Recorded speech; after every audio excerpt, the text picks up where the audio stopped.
Hi everyone. Welcome to my channel. ठीक है. Hi everyone. So ठीक 8 बजे हम लोग फिर जुड़ चुके हैं. आज यानी डेली प्रैक्टिस सेट 3. ठीक है. कल परसों कल हम लोगों ने सेट 2 को डिस्कशन किया था. उसके अगले दिन हम लोग डिस्कशन किया था सेट 1 को. अगर आप वीडियो दे रखे हो तो आप लोग जाके इस यूट्यूब चैनल में उसको देख सकते हो. ठीक है. सो ये जो सेट है ये कंटिन्यू चलेगा. ठीक है. जितना सेट है कंटिन्यू चलेगा अभी. Clear for all exam, all Odisha government exam. ठीक है. ओडिशा गवर्नमेंट के जो भी एग्जाम्स हैं उसमें ये काम आएंगे. जैसे कि फॉरेस्टर हो गया, फॉरेस्ट गार्ड हो गया, RI, I mean Odisha government के हर एक एग्जाम के लिए क्या है, ये जो चैनल है, ये जो सेक्शन है, क्या है आपके लिए हेल्पफुल है. ठीक है. So again welcome to all of you to my channel Edu Navigator. And today we are going to start the daily practice set 3. So without any delay, let's start the session. And the first question, आज के दिन का जो पहला question है वो क्या है देखिए. ठीक है. आज के दिन का जो पहला क्वेश्चन है वो ये है that which among the following wars ended by the treaty of Selway. ठीक है. इसमें से कौन सा लड़ाई ट्रीटी ऑफ सेल्वई के साथ खत्म हुआ था. आपके ऑप्शंस हैं Anglo Maratha war, first Anglo Maratha war, second और Anglo Maratha war, third Anglo Maratha war and the fourth Mysore war. बताइए इसका सही आंसर क्या होगा. कौन सा लड़ाई ट्रीटी ऑफ सेल्वई से खत्म हुआ था. ट्रीटी ऑफ सेल्वई से कौन सा लड़ाई आपका खत्म हुआ था. यस, कमेंट बॉक्स में लिख के बताइए इसका आंसर क्या होगा. कमेंट बॉक्स में लिख के बताइए इसका आंसर क्या होगा. एवरीवन जो भी इस चैनल को देख रहे हैं, ठीक है, आप कमेंट बॉक्स में लिख के बताएंगे कि इसका आंसर क्या होगा. बहुत बढ़िया. देखिए, तो इसका जो सही आंसर होगा वो क्या होगा. इसका जो सही आंसर होगा वो हो गया आपका first Anglo Maratha war. Clear. जो फर्स्ट एंग्लो मराठा वॉर हुआ था वो आपका ट्रीटी ऑफ सेल्वई के साथ एंड हुआ था. बात किया जाए एंग्लो मराठा वॉर का तो ध्यान से देखिएगा. ठीक है, समझिए अच्छे से. एंग्लो मराठा वॉर का अगर बात किया जाए तो 3 एंग्लो मराठा वॉर हुए. कितने एंग्लो मराठा वॉर हुए थे. 3 हुए थे. पहला जो हुआ था वो हुआ था, याद रखिएगा, 1775 से लेकर 1782 के बीच में पहला Anglo Mysore war, Anglo Maratha war हुआ था. दूसरा जो एंग्लो मराठा वॉर हुआ था वो हुआ था आपका 1803 से लेकर 1805 के बीच में हुआ था. ठीक है. 3 एंग्लो मराठा वॉर हुए थे. पहला जो एंग्लो मराठा वॉर हुआ था वो 1775 से लेकर 1782 के बीच में हुआ था. दूसरा जो एंग्लो मराठा वॉर हुआ था वो 1803 से लेकर 1805 के बीच में हुआ था. और आखिरी यानी जो थर्ड, ठीक है, आखिरी यानी कि जो थर्ड एंग्लो मराठा वॉर है वो कब हुआ था. तो जो तीसरा एंग्लो मराठा वॉर है वो हुआ था, याद रखिएगा, 1817 लेख से 1870 से लेकर 1880 के बीच में हुआ था. तो इस प्रकार के से 3 एंग्लो मराठा वॉर हुआ था. ठीक है, 3 एंग्लो मराठा वॉर हुआ था. और आप इस प्रकार से याद कर सकते हो, जो तीनों एंग्लो मराठा वॉर था उसमें जीता कौन था. तो वन बाय ब्रिटिशर्स. तीनों में कौन जीते थे. आपके ब्रिटिशर्स जीते थे. और जो पहला एंग्लो मराठा वॉर हुआ था वो एंड हुआ था कौन से ट्रीटी से, कौन से समझौता से. द ट्रीटी ऑफ सेल्वई जो था, ट्रीटी ऑफ सेल्वई से, याद रखिएगा, जो पहला एंग्लो मराठा वॉर था वो आपका खत्म हुआ. इसका जो सही आंसर होगा वो होगा आपका A. Next, which metal was unknown to Indus valley civilization. Indus valley civilization को कौन सा मेटल अननोन था. गोल्ड, सिल्वर, कॉपर और आयरन. अगर आपको ये वीडियो अच्छा लग रहा है तो हमारे चैनल को लाइक कर लीजिए, सब्सक्राइब भी कर लेंगे. ठीक है. तो क्वेश्चन दिया है, which metal was unknown to Indus valley civilization. Indus valley civilization के लोगों को कौन सा मेटल आपका अननोन था. गोल्ड, सिल्वर, कॉपर और आयरन. ठीक है. जैसे बात किया जाए तो इंडस वैली सिविलाइजेशन वो पहले लोग थे जिन्होंने कॉपर का यूज किया था. ठीक है. इंडस वैली सिविलाइजेशन के लोग वो पहले लोग थे जिन्होंने क्या किया था, आपका कॉपर का यूज किया था. तो कॉपर तो नहीं हो सकता. बचा क्या आपका. तो बचा आपका, याद रखिएगा, मेनली आपका आयरन. याद रखना है कि इंडस वैली सिविलाइजेशन के जो लोग थे उनको आयरन का यूज पता नहीं था. क्लियर। इंडस वैली सिविलाइजेशन के जो लोग थे, उनको जो आयरन का जो यूज था वो आपका पता नहीं था। क्लियर। आता है तीसरे नंबर क्वेश्चन में, who among the following wrote Sanskrit grammar? Sanskrit grammar किसने लिखा था? पाणिनि, मनु, कालिदास एंड चरक। ठीक है, पाणिनि, मनु, कालिदास एंड चरक, संस्कृत ग्रामर किसने लिखा था? कमेंट बॉक्स में लिख के बताइए इसका सही आंसर क्या होगा। सही आंसर क्या होगा बताइए कमेंट बॉक्स में लिखकर। Who among the following wrote Sanskrit grammar? Sanskrit grammar जो है वो किसने लिखा था? तो इसका जो सही आंसर होगा, बहुत बढ़िया, इसका जो सही आंसर होगा वो होगा आपका पाणिनि। पाणिनि ने संस्कृत ग्रामर लिखा था। ठीक है, किसने लिखा था?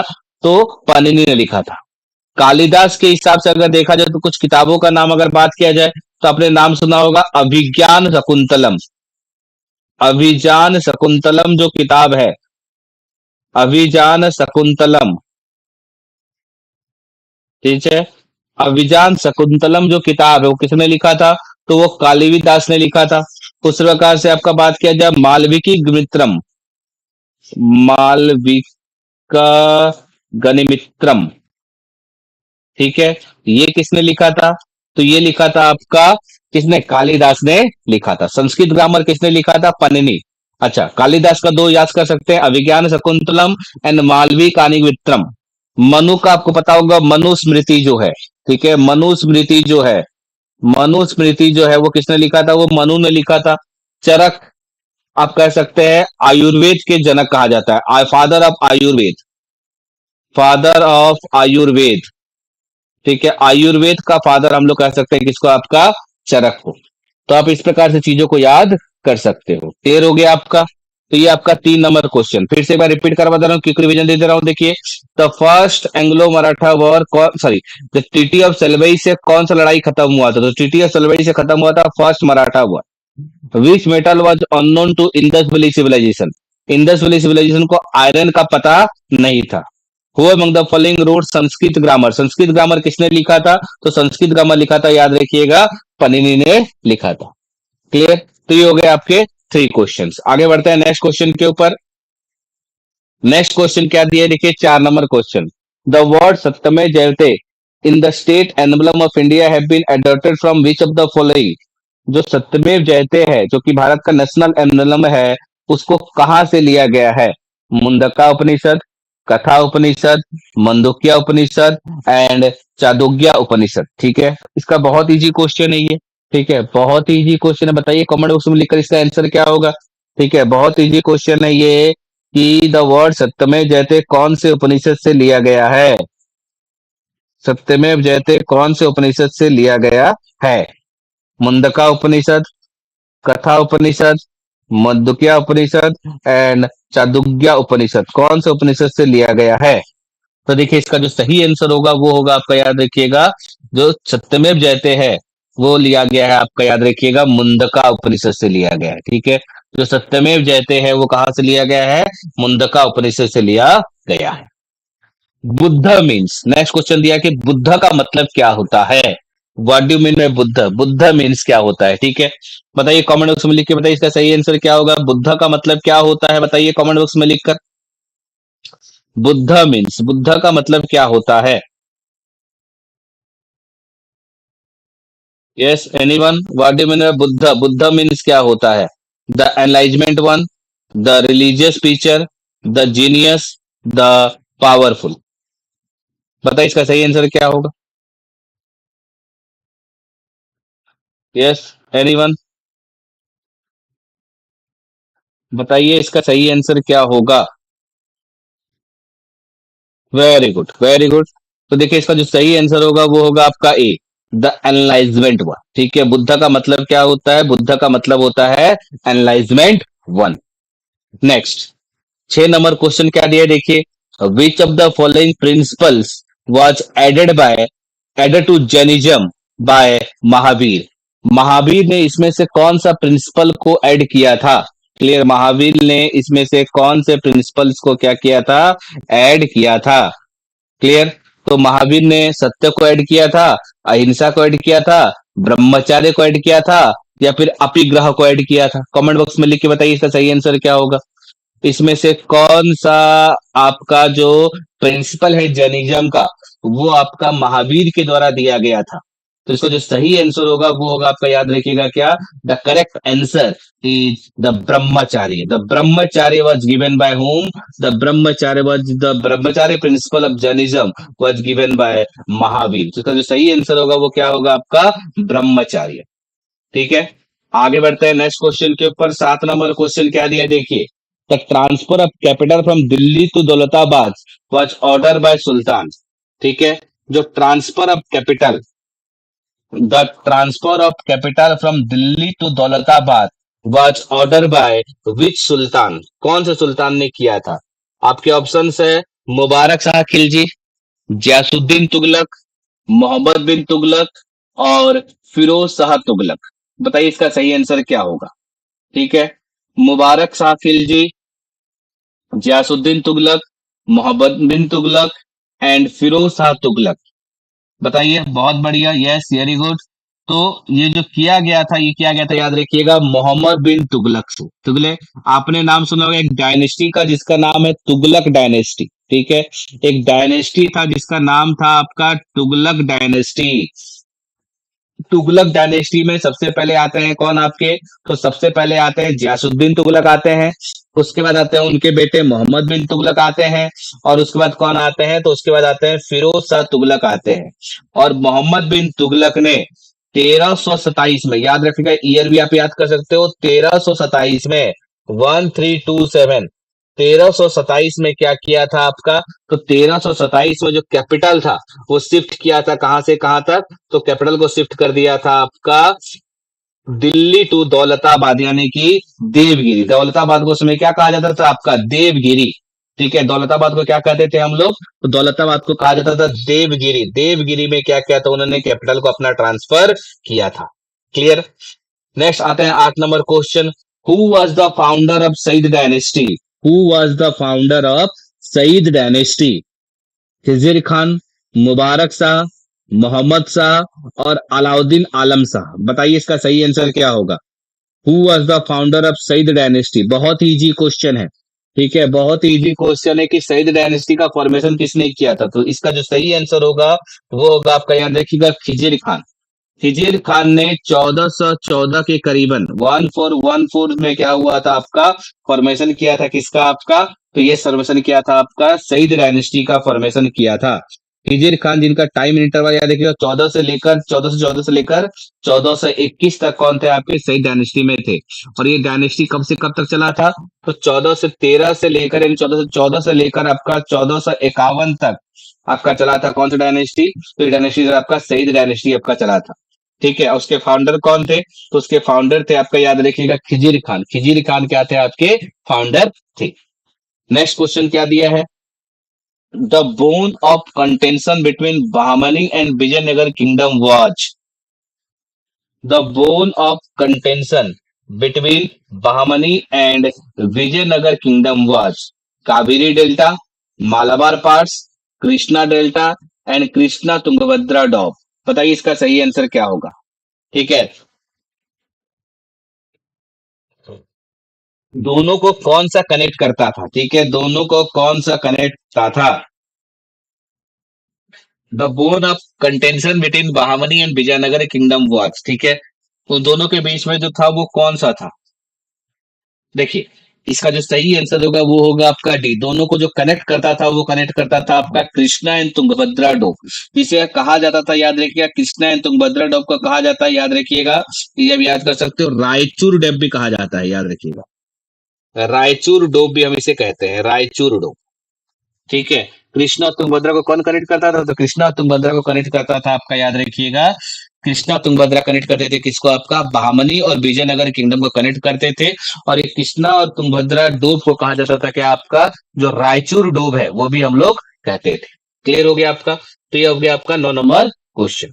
क्लियर, तो फिर से बता दे रहा हूँ, देखिए, the transfer of capital from Delhi to Daulatabad was order by the sultan, क्या होगा, Mohammad bin Tughlaq. Who was the founder of Sayyid dynasty, Khizr Khan. And the bone of contention between Bahmani and Vijayanagar kingdom, और दोनों को कौन कनेक्ट करता था, तो इसका आंसर होगा कृष्णा एंड तुंगभद्रा। ठीक है, चलिए आगे बढ़ते हैं नेक्स्ट क्वेश्चन के ऊपर। नेक्स्ट क्वेश्चन क्या दिया देखिए, 10 नंबर क्वेश्चन दिया है, who was the founder of Gajapati dynasty of Orissa. बहुत ही बढ़िया है, उड़ीसा जी के रिलेटेड है। Who was the founder of Gajapati dynasty of Orissa. आपके ऑप्शंस दिया गया है, ए पुरुषोत्तम, दो विदर्य, सी कपिलेंद्र, और डी पात्रपुर। बताइए इसका सही आंसर क्या होगा। बहुत बढ़िया, ये उड़ीसा जी के रिलेटेड है, बहुत इंपॉर्टेंट क्वेश्चन है बनता है ये आपका। ठीक है, उड़ीसा जी के रिलेटेड करेक्ट क्वेश्चन बहुत ज्यादा बनता है। बहुत बढ़िया, बहुत बढ़िया। कमेंट बॉक्स में लिख के बताइए आप लोग सबको इसका आंसर क्या होगा।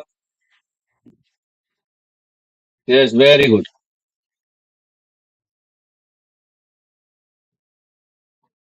यस, बहुत बढ़िया। Who was the founder of Gajapati dynasty of Orissa. Yes, बहुत बढ़िया। इसके जो फाउंडर है वो है आपके सी कपिलेंद्र। क्लियर, जो कपिलेंद्र थे, who was the founder of, Kapilendra Dev जो थे, कपिलेंद्र देव जो थे was the founder of Gajapati dynasty of Orissa. इन्होंने याद रखिएगा 1434, 1434 बीसी में, ठीक है, 1434 बीसी में क्या किया था आपका, फॉर्मेशन किया था किसका, आपका गजपति डायनेस्टी ऑफ उड़ीसा का उन्होंने क्या किया था, फॉर्मेशन किया था। ठीक है, आगे बढ़ते हैं। Vasco da Gama discovered sea route to India in which of the following years. यानी वास्कोडा गामा आपको पता होगा द फर्स्ट पुर्तगीज ट्रैवलर था जो कि भारत में आया था। ठीक है, आपको अगर पता होगा तो वास्कोडा गामा क्या था, पहला पुर्तगीज ट्रैवलर था जो कि भारत में आया था।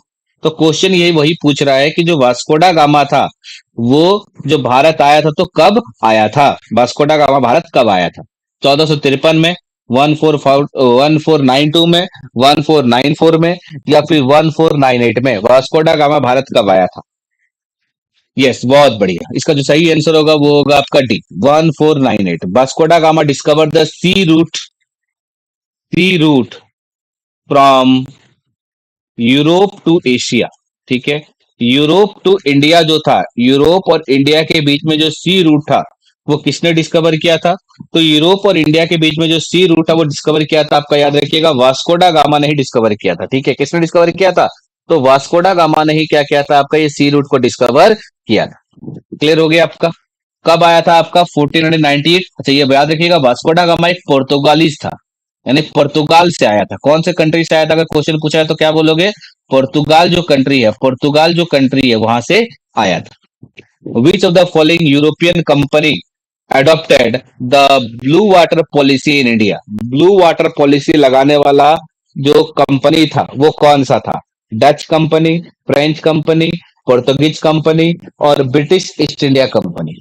ठीक है, अगर आप हिस्ट्री को अच्छे से पढ़ते हो तो आपको पता होगा कि पहले जो भारत में आए थे वो पुर्तगाल आए थे। ठीक है, और पुर्तगाल ने क्या किया था, जो सी रूट को डिस्कवर किया था, जो सी रूट को डिस्कवर किया था उसी पे उन्होंने क्या लगा दिया था, तो उन्होंने उसी पे लगा दिया था आपका क्या, ब्लू वाटर पॉलिसी। ठीक है, यानी कि पुर्तगीज कंपनी, ठीक है, पुर्तगीज कंपनी ने इंट्रोड्यूस किया था कौन सा पॉलिसी, तो जो ब्लू वाटर पॉलिसी है वो किसके द्वारा इंट्रोड्यूस किया गया था, तो जो ब्लू वाटर पॉलिसी है वो इंट्रोड्यूस किया गया था आपका पुर्तगीज कंपनी के द्वारा इंट्रोड्यूस किया गया था। तो फिर से क्विक रिवीजन बता देता हूं, देखिए, who was the founder of Gajapati dynasty of Odisha, तो कपिलेंद्र हो गया।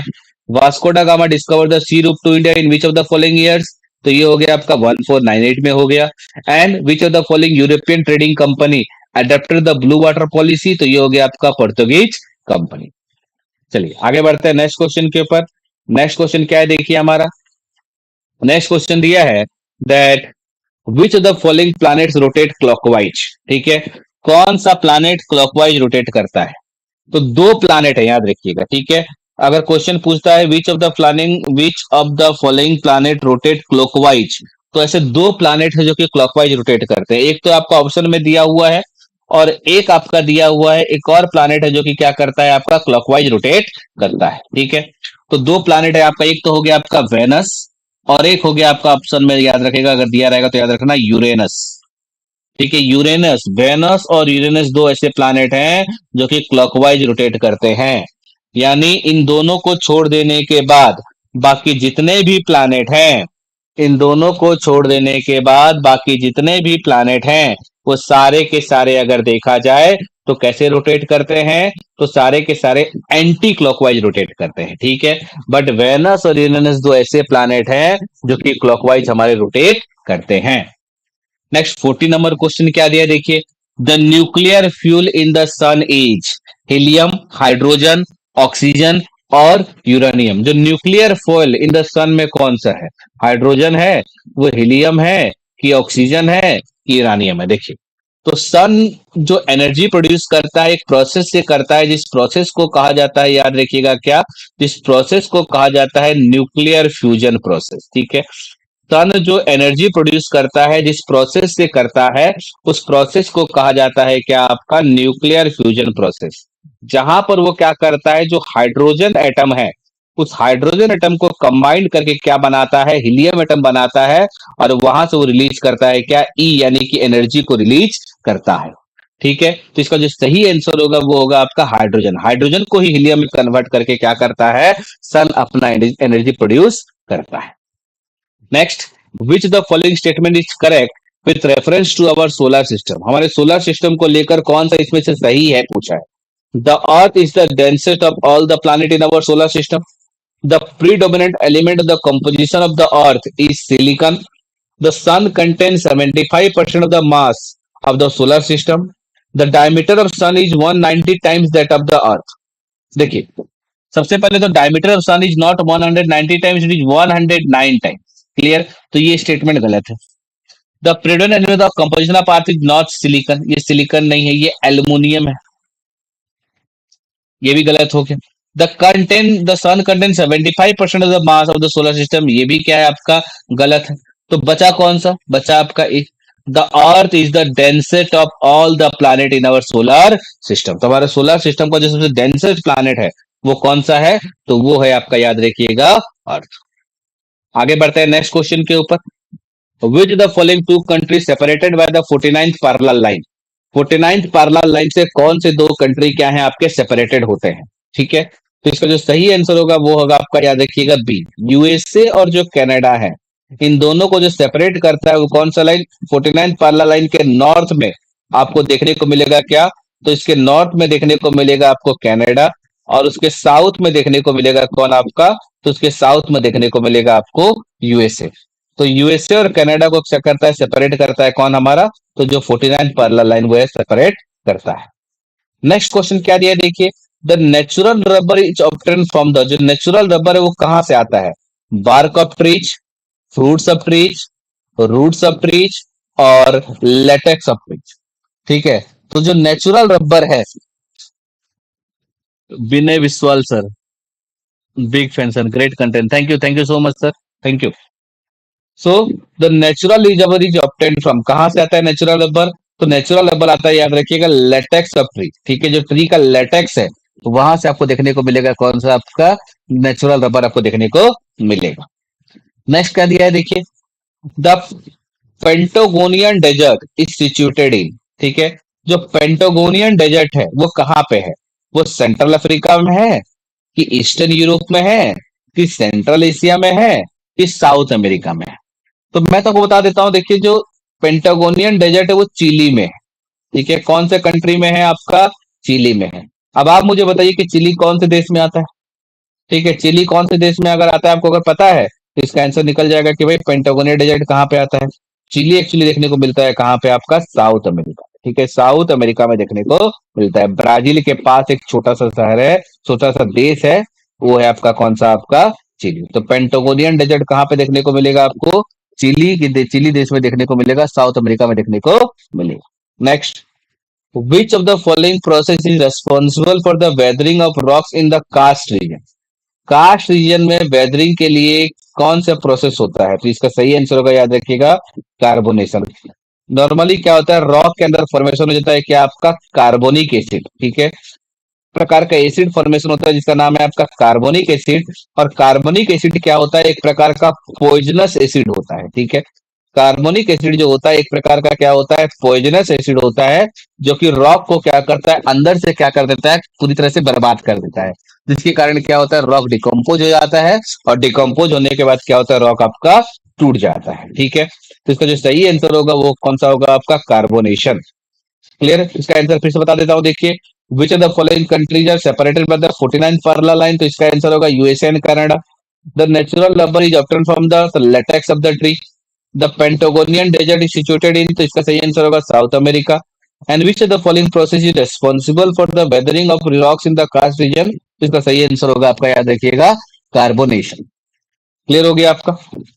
चलिए आगे बढ़ते हैं। नेक्स्ट नेक्स्ट क्वेश्चन है 20 नंबर क्वेश्चन, क्या दिया है देखिए, which the following is the part of the eastern coast. ठीक है, ईस्टर्न कोस्ट का पार्ट क्या है, ध्यान से समझिएगा।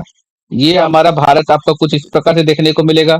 यहाँ पे देखने को मिलेगा आपको बे ऑफ बंगाल देखने को मिलेगा, और यहाँ पे देखने को मिलेगा अरेबियन सी देखने को मिलेगा। इधर जो भी है वो हो गया हमारे ईस्टर्न कोस्ट, और इधर जो भी है ये हो गया आपका वेस्टर्न कोस्ट। तो ईस्टर्न कोस्ट में सबसे पहले आपको देखने को मिलेगा वेस्ट बंगाल का बंगा बंगा कोस्ट, उसके बाद उत्कल कोस्ट जो कि आपका उड़ीसा में है, उसके बाद आपको देखने को मिलेगा आंध्रा कोस्ट जो कि आपका आंध्र प्रदेश में है, और उसके बाद आपको देखने को मिलेगा कोरमंडल कोस्ट। ठीक है, कौन सा कोस्ट? कोरमंडल कोस्ट जो कि तमिलनाडु में है। वहीं बात किया जाए वेस्टर्न की तरफ, तो यहाँ पे आपको सबसे पहले देखने को मिलेगा गुजरात कोस्ट, उसके बाद आपको देखने को मिलेगा कोंकण कोस्ट। कोंकण कोस्ट आपका कहाँ पे है? कोंकण कोस्ट हो गया आपका महाराष्ट्र और गोवा में है।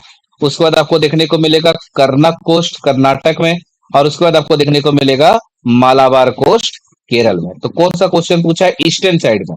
तो कोंकण कोस्ट तो भाई वेस्ट साइड में हो गया, मालाबार कोस्ट वेस्ट साइड में हो गया, नॉन ऑफ दीज छोड़िए। कोरमंडल कोस्ट कहाँ पे है? तो कोरमंडल कोस्ट तमिलनाडु में है, जो कि भारत के ईस्टर्न कोस्ट की तरफ आपको देखने को मिलेगा। Next 21, in which of the following range is the Nathu La pass is situated. Nathu La pass आपको कहाँ देखने को मिलेगा? सबसे पहले याद रखिएगा नथुला पास कहाँ पे है। नथुला पास आपका सिक्किम में है। ठीक है, नथुला पास आपका सिक्किम में है, और सिक्किम में कौन सा आपको देखने को मिलेगा? सह्याद्री देखने को मिलेगा क्या? नहीं देखने को मिलेगा। विंध्या देखने को मिलेगा? नहीं। काराकोरम देखने को मिलेगा? नहीं। तो बचा कौन सा? हिमालय। तो नथुला पास किस रेंज में है आपका? जो हिमालय का जो रेंज है वहां पर आपको देखने को मिलेगा कौन सा पास? नथुला पास आपको देखने को मिलेगा। आगे बढ़ते हैं 22 नंबर क्वेश्चन के ऊपर, which the following longitude determines the Indian standard time. Bharat का जो स्टैंडर्ड टाइम है वो कौन सा है? तो याद देखिएगा भारत का जो स्टैंडर्ड टाइम है वो है आपका 82 डिग्री 30 मिनट ईस्ट। ये जो है 82 डिग्री 30 मिनट ईस्ट, ये भारत का स्टैंडर्ड टाइम है। याद रखिएगा ये 5 स्टेट से पास करता है। ठीक है, भारत के 5 स्टेट से पास करता है। पहला हो गया आपका यूपी यानी कि उत्तर प्रदेश, एक हो गया एमपी यानी कि मध्य प्रदेश, नेक्स्ट हो गया छत्तीसगढ़, नेक्स्ट हो गया आपका ओडिशा, और नेक्स्ट हो गया आपका आंध्र प्रदेश। ठीक है, तो ये जो 5 स्टेट हैं यूपी, एमपी, सीजी, ओडिशा और आंध्र प्रदेश, इन 5 स्टेट से पास करता है क्या? तो इन 5 स्टेट से पास करता है आपका, याद रखिएगा, हमारा जो इंडियन स्टैंडर्ड टाइम है। भारत से एक और लाइन पास करता है जिसका नाम आपको पता ही होगा, ट्रॉपिक ऑफ कैंसर। ठीक है, जो ट्रॉपिक ऑफ कैंसर है वो भारत से पास करता है। भारत के 8 स्टेट से पास करता है। वो कितने स्टेट से पास करता है? 8 स्टेट से पास करता है। कौन कौन से 8 स्टेट है? तो वो 8 स्टेट हो गया, आपका नाम सुना होगा, गुजरात हो गया, उसके बाद आपका राजस्थान हो गया, मध्य प्रदेश हो गया, छत्तीसगढ़ हो गया, झारखंड हो गया, उसके बाद आपका वेस्ट बंगाल हो गया, उसके बाद त्रिपुरा हो गया, और मिजोरम हो गया। ठीक है, इन 8 स्टेट से पास करता है ट्रॉपिक ऑफ कैंसर। तो क्वेश्चन ये पूछता है कि ऐसे कौन से 2 स्टेट हैं जहां से बोथ भारत का इंडियन स्टैंडर्ड टाइम और ट्रॉपिक ऑफ कैंसर दोनों पास करते हैं। तो वैसे 2 स्टेट है कौन से आपके? मध्य प्रदेश और छत्तीसगढ़। ठीक है, मध्य प्रदेश और छत्तीसगढ़ 2 स्टेट ऐसे हैं जहां से क्या करता है? बोथ ट्रॉपिक ऑफ कैंसर और हमारा जो इंडियन स्टैंडर्ड टाइम है ये दोनों पास करते हैं। चलिए आगे बढ़ते हैं नेक्स्ट क्वेश्चन के ऊपर। नेक्स्ट क्वेश्चन क्या दिया है देखिए, 23 नंबर क्वेश्चन दिया है, that under which article of the Indian constitution the adjustment of dispute relativity to water of interstate river valley is done. अभी आपको पता होगा कि भारत और नॉर्मल सॉरी उड़ीसा और छत्तीसगढ़ के बीच में क्या हो रहा है? महानदी वाटर डिस्प्यूट चल रहा है। ठीक है, तो महानदी वाटर डिस्प्यूट जो है वो कौन से आर्टिकल, मतलब जो नॉर्मली जो वाटर डिस्प्यूट को ठीक किया जाता है वो कौन से आर्टिकल के तहत किया जाता है? ठीक है, आपके ऑप्शंस दिए हैं क्या आपका? तो आपके ऑप्शंस हैं आर्टिकल 260, आर्टिकल 261, आर्टिकल 262 और आर्टिकल 263। तो कौन से आर्टिकल के तहत आपका इसको सॉल्व किया जाता है? जो दो स्टेट्स के बीच में जो वाटर डिस्प्यूट होता है, उसको कौन से डिस्प्यूट के तहत ठीक किया जाता है? तो बता दो, सबसे पहले देखिए, जो सबसे पहले आर्टिकल 260 है।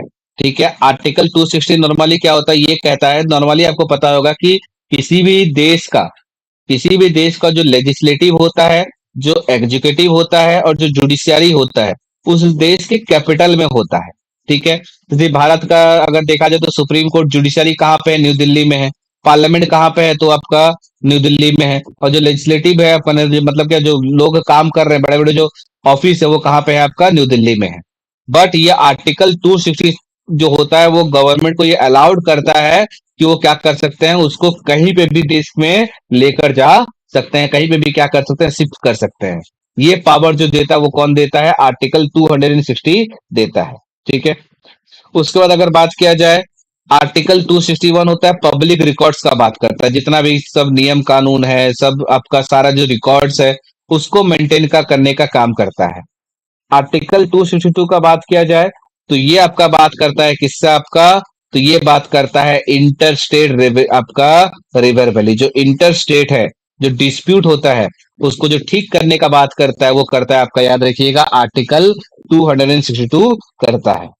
ठीक है, और उसी से रिलेट करता है आर्टिकल 263, यानी वाटर लेवल को क्या करने के लिए, सॉल्व करने के लिए क्या करवाना है, हम लोग काउंसिल का फॉर्मेशन कर सकते हैं। ठीक है, रिवर वैली काउंसिल का, जैसे कि महानदी को लेकर आपका छत्तीसगढ़ और उड़ीसा के बीच में आपका एक काउंसिल को बनाया गया है। तो रिवर काउंसिल को बनाने का जो बात करता है, वो करता है आपका आर्टिकल 263।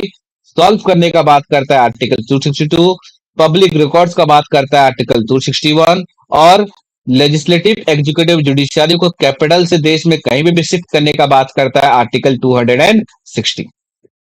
चलिए आगे बढ़ते हैं। Next, which part of the constitution envisages the three tier system of panchayati raj? Three tier system of panchayati raj कौन से पार्ट में है? पार्ट 10, पार्ट 11, पार्ट 4 और part 12। Three tier system of panchayati Raj schemes under which part? कौन से पार्ट में है बताइए? Part 4, part 10, part 11 and part 12। ठीक है, तो याद रखिएगा, यहाँ पे एक्चुअली थोड़ा सी ये हो गए, पार्ट 9 जो है, क्लियर, पार्ट 9 जो है, पार्ट 9 याद रख सकते हैं यहाँ पर। पार्ट 9 जो है, क्लियर, पार्ट 9 में आपको देखने को मिलेगा क्या आपका? तो पार्ट 9 में आपको देखने को मिलेगा three tier system of Panchayati. Next, the seven schedule of the council contain, seven schedule क्या कहता है? ठीक है, तो जो सेवन शेड्यूल है, देखिए कॉन्स्टिट्यूशन में आपका अगर देखा जाए तो टोटल कितने शेड्यूल है? तो कॉन्स्टिट्यूशन में अगर देखा जाए तो कुल मिलाकर अगर बात किया जाए तो 12 शेड्यूल है। ठीक है, कॉन्स्टिट्यूशन में अगर मैं बात करूं कुल मिलाकर कितने शेड्यूल है, तो कॉन्स्टिट्यूशन में कुल मिलाकर आपके 12 शेड्यूल है। पहले 6 शेड्यूल को याद करने का एक ट्रिक बता देता हूं मैं आपको। पहले 6 शेड्यूल को याद करने का जो ट्रिक है, वो है स्पोर्ट्स। एस का मतलब स्टेट एंड यूनियन टेरिटरी, पहला शेड्यूल। दूसरा नंबर हो गया आपका प्रिविलेज, यानी कि सैलरी के बारे में बात कर रहा है। तीसरा शेड्यूल हो गया आपका ओथ टेकिंग, यानी आपका कौन किसको शपथ दिलाएगा। 4 नंबर जो शेड्यूल है वो बात करता है राज्यसभा सीट का। 5 नंबर जो शेड्यूल है वो बात करता है ट्राइबल स्टेट का। और एस जो है वो स्टेट ट्राइबल ट्राइबल की बात करते हैं, जैसे कि असम, त्रिपुरा, मेघालय, वहां पे जो ट्राइबल है उनका बात करता है एस। और उसके बाकी जो 6 शेड्यूल है, आपको उसको याद करने का ट्रिक बता दे रहा हूँ। 4 LPM, 4 L, L for list 7 number schedule, L for language 8 number schedule, L for land reform 9 number schedule, L for sorry land reform, L for आपका एंटी डिफेक्शन लॉ और आपका 10 number schedule, P for Panchayati Raj 11 number schedule, और M for municipality 12 number schedule. ठीक है, तो ये आपका schedule को आपको याद कर सकते हो। तो जो 7 नंबर शेड्यूल है वो बात करता है किसका? तो यूनियन लिस्ट, स्टेट लिस्ट और कंकरेंट लिस्ट का बात करता है कौन सा आपका? तो आपका 7 नंबर शेड्यूल। यूनियन लिस्ट का मतलब क्या होता है? जो चीज का पावर केवल और केवल सेंट्रल गवर्नमेंट के पास होता है उसे हम लोग यूनियन लिस्ट कहते हैं। जिसका पावर केवल और स्टेट गवर्नमेंट के पास होता है उसे हम लोग स्टेट लिस्ट कहते हैं। और जिसका power central government state government दोनों के पास होता है उसे हम कंकरेंट लिस्ट कहते हैं। कौन सा शेड्यूल में आता है? तो आपके 7 नंबर शेड्यूल में आता है। आगे बढ़ते हैं नेक्स्ट क्वेश्चन के ऊपर। Light from the sun reaches the earth in about, सन से जो लाइट है तो पृथ्वी में कब पहुंचता है, कितना टाइम में पहुंचता है? तो इसका जो सही आंसर होगा वो होगा आपका, याद रखिएगा, 8 मिनट एंड 16 सेकंड, ठीक है। 8 मिनट एंड 16 सेकंड में अप्रोक्सीमेटली 8 मिनट। अच्छा, मून लाइट का याद रख सकते हो, मून लाइट को पहुंचने में लगता है 1.3 सेकंड, ठीक है। मून लाइट को समय लगता है 1.3 सेकंड, और सनलाइट को लगता है, याद रखिएगा, 8 मिनट एंड 16 सेकंड लगता है पृथ्वी तक पहुंचने के लिए। साउंड ट्रैवल फास्टेस्ट है, साउंड कौन से मीडियम में सबसे ज्यादा ट्रैवल फास्ट करता है? वैक्यूम में, लिक्विड में, एयर में और मेटल में, ठीक है। तो साउंड कौन से मीडियम में सबसे ज्यादा जल्दी पास करता है? ठीक है, आपके ऑप्शंस दिया गया है, वैक्यूम में, लिक्विड में, एयर में और मेटल में। तो सही आंसर होगा आपका डी, मेटल में, ठीक है। मेटल में बहुत जल्दी क्या करता है? ट्रैवल करता है। नेक्स्ट 28 नंबर क्वेश्चन क्या दिया है, देखिए। The spread in colour in a rainbow of sky is primarily due to the, आपने देखा होगा रेनबो में क्या होता है, आपको 7 कलर देखने को मिलता है। तो 7 कलर कौन कौन से होते हैं पहले जान लीजिए। तो 7 कलर होते हैं VIBGYOR, violet, indigo, blue, green, yellow, orange और रेड। VIBGYOR। तो ये क्यों होता है? ये होता है, याद रखिएगा, डिस्पर्सन ऑफ सनलाइट के कारण, ठीक है। जो सनलाइट का जो डिस्पर्सन है उसके कारण आपका ये होता है। किसके कारण होता है? तो डिस्पर्सन ऑफ सनलाइट के कारण होता है। आगे बढ़ते हैं नेक्स्ट क्वेश्चन के ऊपर। नेक्स्ट क्वेश्चन क्या दिया, देखिए 29। विच the following plant hormone is mainly responsible for fruit ripening, food को पकने के लिए कौन सा प्लांट हार्मोन का जरूरत पड़ता है? तो इसका सही आंसर होगा आपका, याद रखिएगा, साइटोकाइन। साइटोकाइन क्या करता है? मेनली रिस्पॉन्सिबल होता है क्या आपका? फ्रूट को पकने के लिए। And the last question of today, the site of RBC formation in human body, human body में कहां पे आरबीसी का फॉर्मेशन होता है, ठीक है। तो इसका जो सही आंसर होगा वो कौन सा होगा? इसका सही आंसर होगा आपका स्प्लीन। क्लियर? तो ये था आज का इंपॉर्टेंट 2030 हम लोग क्वेश्चन डिस्कशन किए, related to what? Related to आपका उड़ीसा गवर्नमेंट एग्जाम्स। क्लियर? फिर हम लोग कल मुलाकात होगा ठीक 8 बजे, फिर से कल के जो इंपॉर्टेंट ओडिशा जीके के जो करंट अफेयर्स है उसको हम लोग कल करके कल आपका डिस्कशन करेंगे, ठीक है। अगर आपको ये वीडियो अच्छा लगा, इंफॉर्मेटिव लगा, तो हमारे इस चैनल को जरूर लाइक करें, शेयर करें और सब्सक्राइब करें आपके चैनल एडू नेविगेटर को। Thank you so much to all of you.